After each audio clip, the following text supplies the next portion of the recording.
We hope you enjoy this episode of the Modern Divorce Podcast. But first, an important message for our listeners.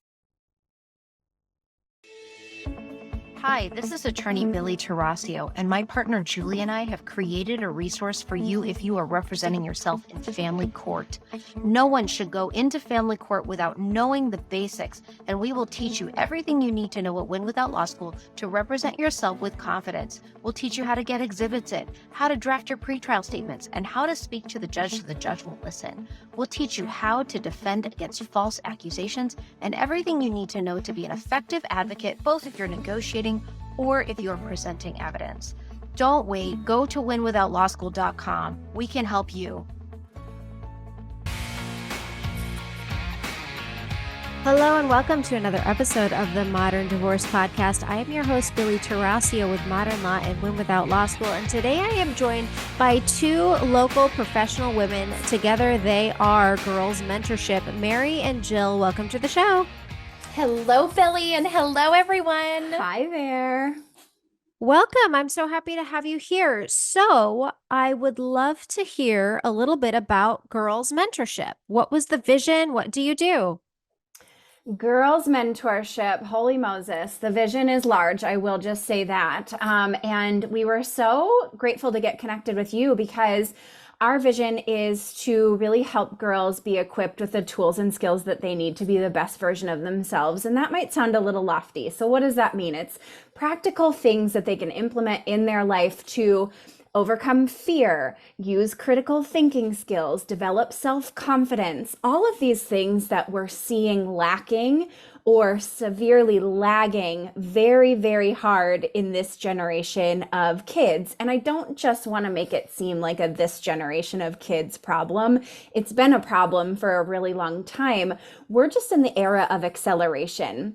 So we're seeing friendships totally dissolve. We're seeing loneliness become the epidemic. We're seeing kids glued to their computer screens or their phone screens for 15 hours a day because they are scared to go outside and meet people and make friendships.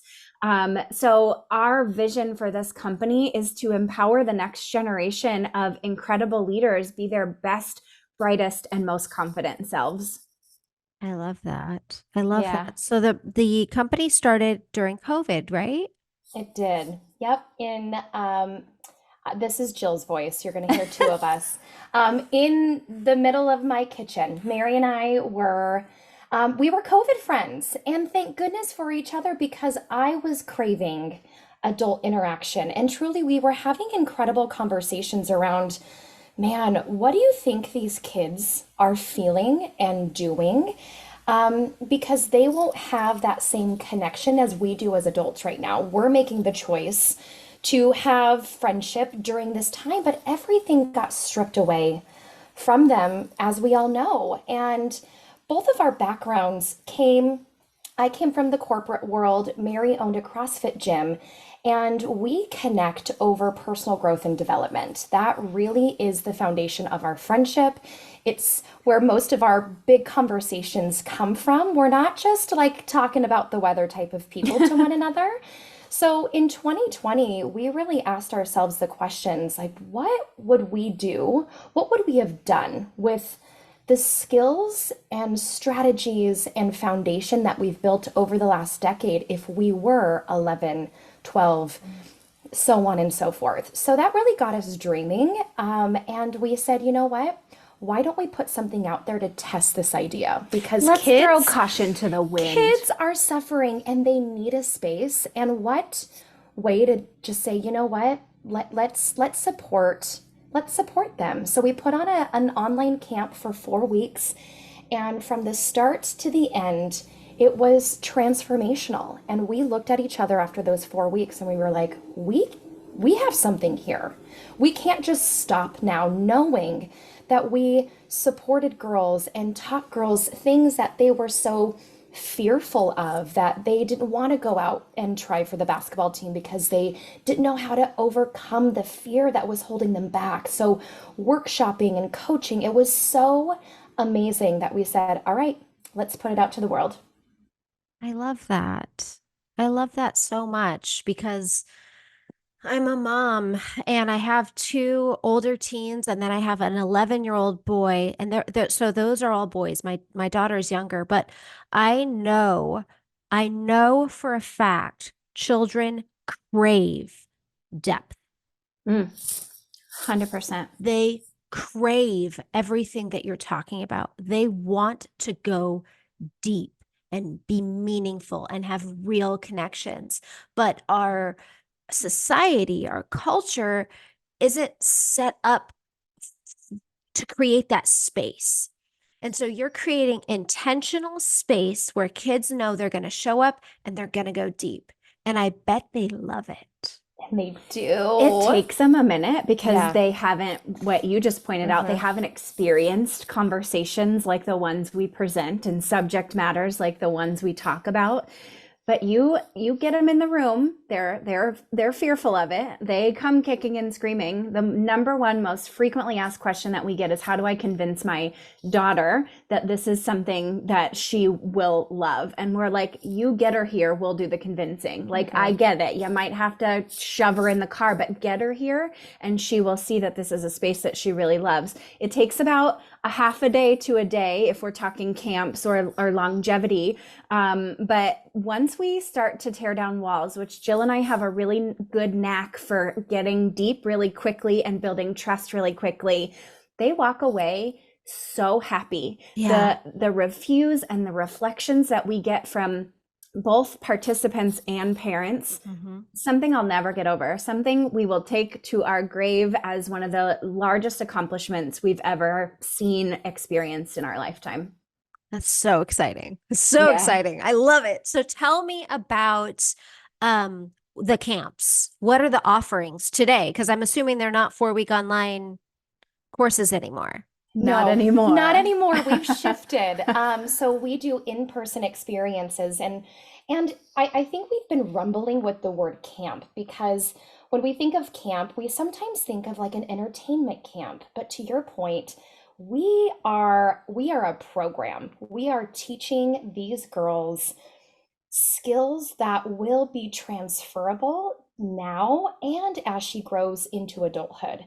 So we talk about leadership and empathy and understanding and respect, compassion, responsibility. I mean, things that parents are like, yes, she needs that. But we also get her to see, man, if I start practicing these things, I mean, a lot of opportunities and doors will open for me.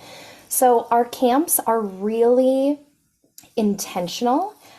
They're a week long, they're in person. So we run camps all of June and 2 weeks in July. So 6 weeks of a full camp, 9 a.m. to 3 p.m. Monday through Friday. And Mary and we're the facilitators. We're really kind of managing the big, deep conversations, but then we also have peer leaders who are the girls who have aged out, who get to come in and facilitate and help us really nourish and breathe life and fun into this space. And the younger campers get to look up to these girls to be like, wow, they're not too far ahead of me. But then these girls who are older get to say, man, I am going to be here to support you because I know what it feels like. It's like we're walking right alongside these girls.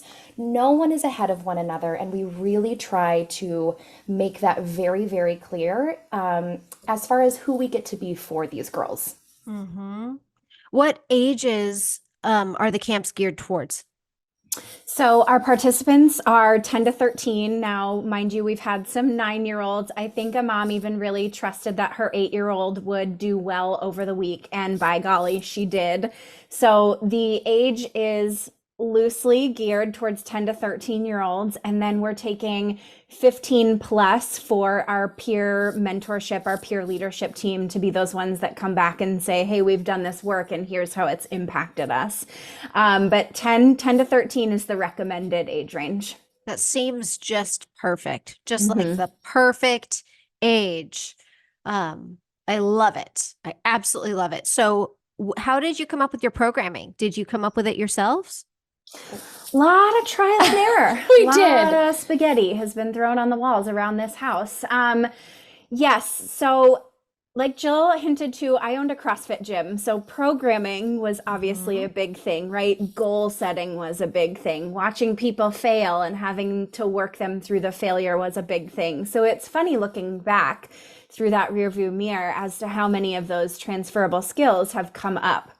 Now, Jill was the purveyor of the program. We met at Lululemon back in 2016. She took the leap of faith to start a program similar by herself then in 2018. I don't know if you know anything about Lululemon, but they're an incredible people company. They do not care how long you're with the company. What they want to do is set you up for success for the next chapter of your life. So they do an incredible job of overall people development. And Jill wanted to take that and give that to people who weren't experiencing it, i.e. moms, and were like, hey, this is great. And my daughter could really use, a bit of this conversation. So then started, the trajectory of working with girls and girl athletes, but then the pandemic hit and she had 2 younger kids that she was distance learning for, which pretty much took up all of her time, much like most of you probably listening, I'm assuming. So it wasn't until moms started reaching out saying, hey, are you doing anything? Because our girls are desperate right now, to where she called me and said, I can't do this by myself. It didn't work when I started doing it by myself. It's not going to work now when I've got my hands full with my kids at home. Can you help me? And from that question, then from that 4-week online call series, we, I won't say got lucky, because I think there's a lot of just doors that open when you're finally sitting in your purpose, of people that we met that supported us, doors that opened, opportunities that came about. And those opportunities were furthering our education. So we got social emotional learning certified. We met the CEO of Not My Kid, who brought us in to do all of their certifications, which is adverse childhood experience training, life skills training, youth mental health first aid training. So we really got to develop our programming from, yes, the certifications that we got, but also taking messy action. Because once we announced it to the world and said, hey, this is what we're doing, we had people beating down our door for one-on-one coaching. It was the perfect time to say, our daughter is suffering, her light is dim, her confidence is in the garbage. Can we work with you one-on-one as she starts to transition back into regular school, whether it's an amended schedule or not? So we got a lot of feedback running, probably, I'd say at this point, about 35 girls through our one-on-one program. We worked really close with parents. We dove into what girls are experiencing at this age. Really, our one-on-one program is geared 10 to 18. So we've worked with the whole gamut there, girls getting ready to go to college, girls transferring right into middle school, a lot of feedback. So we've refined it over the years for it to be what it is now. And that's not to say it's perfect as it is now. As we all know, the world is forever changing. Things are forever advancing. So we have to keep a pulse on what's going on with Gen Z, what's going on with Gen Alpha, the trends, the changes, how they're interacting with one another. But just a constant refinement of who we are and who we get to be shows up massively in our programs. And I think what we've realized in doing one-on-ones was noticing that girls were suffering with the same things, even though their personal experiences were different. So we were like, okay, well, Kennedy is suffering here, but so is Maya. And that's interesting. Okay, so another one-on-one girl would come through a program. We're like,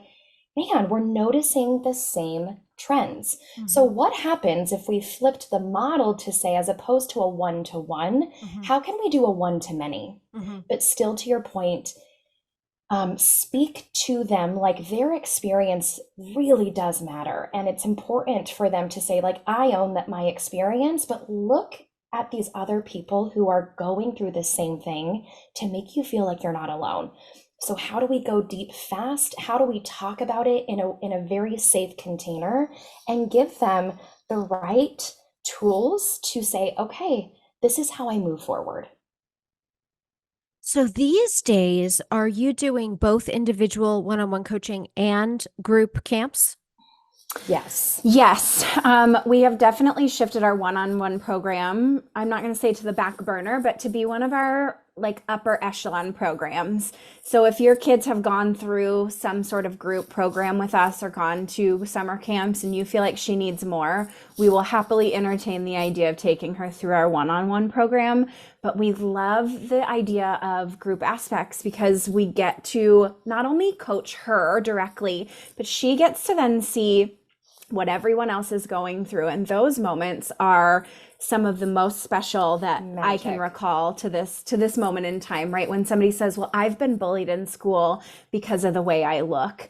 And somebody across the circle from her says, oh my God, I've been bullied in school for the way I look, and I see you and I hear you, and here's how I got through it. Or I would love to talk to you at lunch and help you or have you cry on my shoulder because I know how you feel. Those are the moments where something changes within those girls. The other thing that I can't help but think about is, when you say to your kid who's, 10 to 13, I'm going to get you a therapist, you're telling them there's something wrong with you. Mm. And I can't help you, and we don't know how to figure this out together. And so we got to bring in somebody to help you because you're not getting it. And the mess, I mean, that's just the messaging. Yeah, Like no matter how you spin it, it's you need therapy. Okay. It's very different from saying we're going to put you in a leadership group. We're going to put you in a Right. mentorship group. The Right. messaging is different. And so their mentality should be much more open. Because they're not on the spot. It's not talk therapy. So can you offer any feedback on those thoughts? Yes, I feel like that is probably one of the biggest conversations we have with parents. Therapy didn't work, or it just that her therapist wasn't her type of person. So when we explain what we do, parents are like, wow, okay, this is different because we're big proponents of therapy. We're both in therapy. We say our programs are bolt-ons to therapy. We love it. And we also know at a certain age, kids are very closed off. So for us, therapy is different because we're not those type of professionals. Our experience comes from our lived experience. So when we look at a 10-year-old or we look at a 15-year-old and we're like, we know exactly what you're feeling because we did it too. And we're not your parents. We're not here to judge you. We're not here to shame you. And we're not here to diagnose you. We're here to just be with you and say, you know what? We're validating that experience sucked. And here's what we can do to move forward because we can't hold on to those feelings or they're going to continue to show up in your life. So for two grown women to get on these kids' level to say, hey, I'm not better than you, but I'm going to walk with you because we've walked the walk. Whether I've done it in my life or Mary has done it in hers, there is not a surprise that a child can tell us that we're like, oh, you did that. Where I don't think the response in a therapist office is that type of way. So really, we try to connect on a human to human level and then really loop in the parents. I think that also differentiates us as far as not we don't divulge exactly what we're experiencing in our groups or in one-on-one sessions with these girls, but what we do is just say, hey, here's the lesson that we're talking about. Here's how you can support it at home if she's willing to talk to you about it. But we need to respect that this is her experience and parents just want to know. So as opposed to parents saying, well, what did you learn? Can you tell me about it? Did and Am I getting my money's worth? Prying. She's like, it was fine, good, yeah, We try to kind of step in and answer those questions. Sure. So if you're talking about a topic, the parent knows the topic so they Exactly. can spark a conversation. Yeah. Yeah, and Love most it. importantly, know it's kind of a self check-in it's a gut check for parents. Like, oh man, she's practicing this. Have I practiced this? Do I even know how to practice this? So it's we're all about having the same team mentality. It is not us versus them. It's how do we find harmony in unity? The other thing I really love about this is you're creating community. and relationships. And if there's one thing that is harder now than it's ever been, in my opinion, it's relationships and community. Kids are more isolated than ever, it seems like, Yeah. because there aren't little pockets of neighborhood things happening anymore. We're so busy. We've got groups of people everywhere. It feels like we've gotten complicated and isolated. 1,000%. You nailed it. We literally took a very integral time for development. And so think of eye contact, think of starting conversations, and we took it away. So not only are we going from what happened during COVID, about 10, 20 years prior to COVID, we were already seeing empathy take a nosedive and self-absorption replace it in the up and up. So those couple of factors put together has created kind of where we are now in what I said earlier, which is this loneliness epidemic. It takes a lot of intentionality to create relationships. So if you're already feeling a little self-absorbed, which you have to be very self-aware in order to understand what that even means. So if you don't understand what it means, you probably don't know that you're doing that, which makes it harder to solve the problem to begin with. Then you're fearful of making eye contact or calling and placing a pizza order, right? As parents, we need to be very mindful that kids need practice. Have them schedule their own doctor's appointment. Have them take these little opportunities to practice these interactions so they're not fearful of doing it for the rest of their life. Because what we know about brain development is the older we get, the more it cements itself.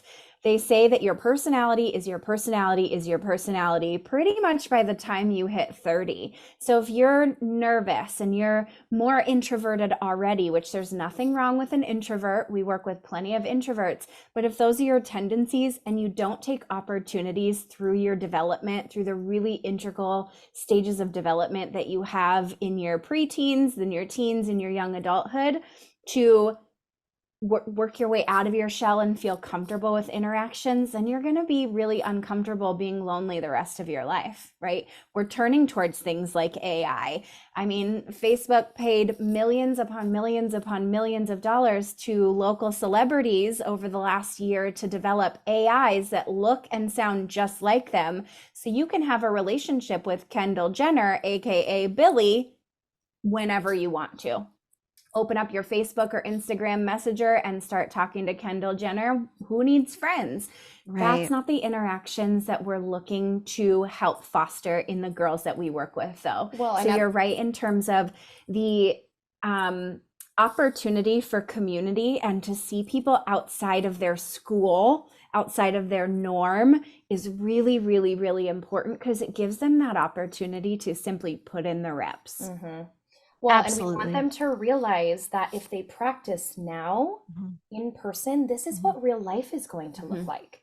So you're going, and we get a lot of questions too around, well, my daughter's 10, but she's going to be in a room full of 13-year-olds. Is that going to be, is that going to be a conflict? And we're like, listen, we're not talking anything to these girls that it's not our job to do the parents' work. Our job is to teach life skills, and who doesn't need those lessons at whatever age?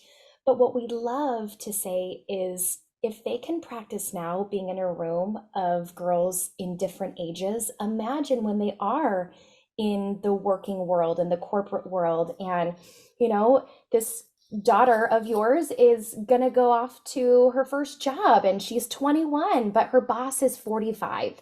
She's going to have to learn how to be and navigate those relationships. So again, and we do a really great job talking about that, and we're not more than or less than because of our age. How do we find the commonality to build that community? Well, I have to tell you, I am not at all surprised at the success that you've found. I think your program is amazing. I think it's spot on. It's exactly what is needed in our community, regardless of if you are the parents, and you're divorced and you've got that going on for your kids or not. Our kids are dealing with a lot right now, and what you're offering is just magnificent. So how do people find you? We hang out a lot on Instagram. Instagram is definitely our place. We found that to be a melting pot. So, Facebook seems to be geared more towards the older generation, though it's kind of making a comeback. I've seen that lately. But we've really determined that Facebook is a place where girls come and parents come. TikTok is a melting pot too, but we haven't found the equation for success that we'd like there, where our community has really built on Instagram. So we're Girls Mentorship, spelled the regular way, no Y's, no Z's, on Instagram, TikTok, Facebook, and then our website is girlsmentorship.com, which you'll find all the information to our upcoming summer camp programs there. It's currently just the two of us. We do take, like we said, peer leaders during the summer, but knowing that it's just the two of us, we're building a really solid foundation to be able to jump off and offer more programs. So we're excited about what this year has to offer for us in terms of nailing it down, being really clear, and executing well in terms of building off of that. Yeah, what's next after summer camp? Yeah. Meeting kids developmentally, where they are, and opening up workshops. So the workshops will then support the summer camp. Summer camp will support the workshops. And we're going to develop the next leaders with this peer program as well. So we're really, really, really excited to develop new programming and also invite some boys into the mix as well. So more on that coming soon. With a boys mentorship. Okay, so I was gonna pause and then ask after we were done with our podcast, because I mentioned I have an 11-year-old. You do. Yes. Okay, so what about the boys? Let's just take a minute, honestly. I was gonna wrap up, but let's talk about boys, because boys are really struggling. Like, if girls are struggling, boys are really, really struggling. And you all know that we have been talking about violence in the East Valley, and like, our kids, especially boys, are in a complete crisis. So what do parents of boys do? So it's interesting, because what the public perceives is not what you just said. So when we think of our kids struggling, we tend to see articles and headlines geared towards girls and the fact that they're suffering and their body image is bad and their suicidal ideations, depression, and anxiety are up. We don't tend to see or think that boys are struggling as much as girls, and they are. Like you said, it's neck and neck. Boys are having just as hard of a time. And I don't know if it's just the gender roles portion of it, like boys don't struggle with body image, but they're opening up their phone to the same applications, comparing themselves to the same things that girls are, which it might manifest itself differently than it does in girls, but our boys are struggling just as much. And that is probably our second most frequently asked question: when are you doing this for boys? And quite frankly, Jill and I are girls. We were teenage girls. We know how to speak the language of teenage girl. So we didn't want to jump off and say, yeah, we're opening up a boys division and we're going to run it, because that's not true. And we're not a bunch of liars. However, over the past 3 years, we've really garnered the attention of some people in the youth development space who have asked to come along and help with the boys division. So we're going to test it out this year. This will be a tester year. We're going to do, I think we've landed on 2 weeks of a boys camp around the same pillars. We're talking about empathy. We're talking about vulnerability. We're talking about connectedness. It will be the same. We just can't braid hair and paint nails in a boys camp. We need a man to come in and talk through those concepts in a way that really gets beyond the surface with boys. Because as you pointed out, what we're seeing right now in the East Valley is not just a problem that the East Valley has. Right. These boys are running around without male figures in their life that are putting up boundaries and guardrails. And like you said when we first opened this show, kids in general need depth. And when they're not getting what they need, they will find it in alternative and ulterior relationships. Now, that might be sex, that might be drugs, that might be violence, whatever that is that they turn to, they will turn to it to get that need satisfied. So if we can work on early intervention and have these conversations around why these behaviors are not at all appropriate, and they will not get you far in life, and how being vulnerable and being a good friend and being courageous are qualities that are literally a cheat code to the rest of your life, then we've done our job. So we're really excited about it because it's been on the idea board for the last 3 years. We just knew that it wasn't us who could lead it. So we waited to meet someone or a few someones to come along to really pick up and be equally yoked with us, that had as much fervor for the boys' side of this as we do for the girls' side of it. So we can go run the same race at the same pace and make as big of an impact as we've seen with the girls over the last 3 years. I love that so much. I feel like as a society, we're really struggling with masculinity. What does it mean to be a masculine leader? Emotional intelligence is your greatest asset. And I don't care what gender you are. As somebody Amen. who's 43 and who runs a Absolutely company, agree. that's what matters. Emotional Yeah. intelligence, your ability to control your emotions, to relate to other people, to pick up, to read their signals. That is what creates opportunity. It's what creates economic incentives. It is Yeah. it is your cheat code for getting ahead in life. And girls, generally speaking, are given more attention in terms of emotional intelligence, emotional awareness, and it's really catching up to boys. They're not in good shape, in my Yeah. opinion. No, and that's why we want to do something about it. So again, the girls' side is really our tester to then mimic it for boys, because we want to do a peer program for them. We want to develop these boys in a way that they can come and then mentor and inspire the younger version of themselves, but grow with us in this program and get poured into and look forward to having a different space than school and sports and activities, but to come and be seen and feel like they belong outside of the titles and hats that they wear. Very cool. Very cool. You ladies have done an amazing thing. Thank you so much for being this resource and this voice and this leader in the community. I'm positive your spots are going to get filled, and please contact me about that test camp. Oh, honey, got you'll it. have all the information. Okay, good deal. 100%. Good deal. Thanks, Thank you Billie. both. Thanks, And Billie. if you all have enjoyed this episode of the Modern Divorce Podcast, please make sure to like it, download it, share it with your friends, forward it. Make sure that we spread this message because it is a good one. And have a great day. Thanks, everyone. Thanks so much for listening to the Modern Divorce Podcast. Remember, anything you've heard today or anything you read online is not the replacement for actual consultation with an attorney and does not create an attorney-client relationship. Even if you called in and we spoke to you, you are anonymous and we don't have your details and you have not become a client of Modern Law.